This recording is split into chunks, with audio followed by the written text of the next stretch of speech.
The other day when I was working on the yo-yos, which are folded around the edge and sewed to make those little pouches, I remembered that there was another thing that you could also fold and make a shape. And one of those is to take and make hexagons.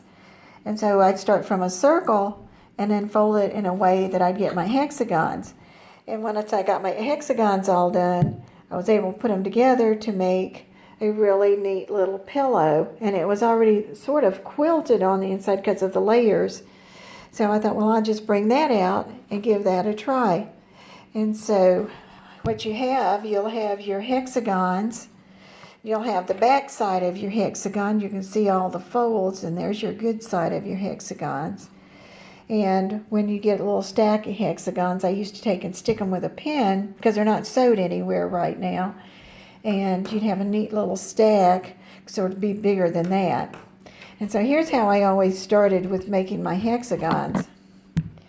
I'd start with a circle, and the one that I was working on for that particular little patch was a 3-inch across, and then I'd cut out my fabric and make my template and then fold that, and it would make a hexagon that was 1 3/4 inch from side to side.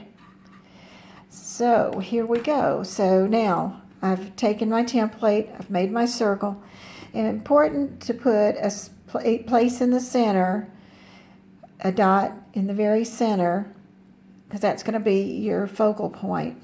All right, and pick it up and take the edge and fold it towards that center point, and then crease it nicely. And then what you're going to do is you're going to rotate it a little bit, and you're going to come down here to this bottom point, and you're going to pull it up to that center point. When I can find where it went, somewhere in there. All right, and then I'm going to press that, and I'm going to rotate it, and I'm going to press that, and guess what? I'm going to keep going with that. I'm going to press that with my finger, and then I'm going to take and rotate again. You can see how many sides I've already gotten finished. See how neat that looks? And then you can sort of press it as you go. All right, then do the next one. Yeah, a little hard to see where the center is. It's right there. And then do it again.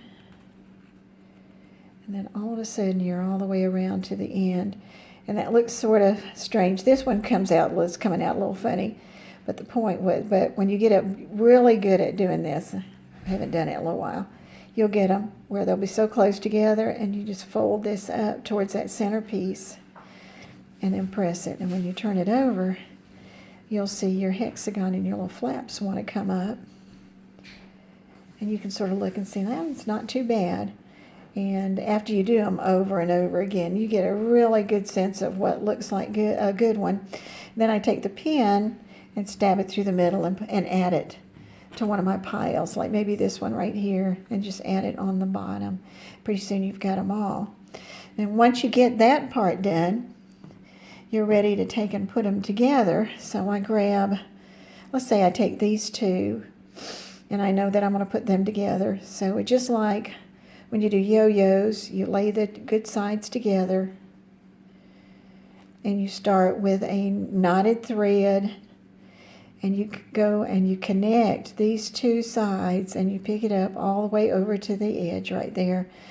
And then I would just pull it up and run it through a couple times, and maybe even make a knot and run it through the inside. Then when you'd open it up, it would be laying there together, and you would build whatever you were going to do from there.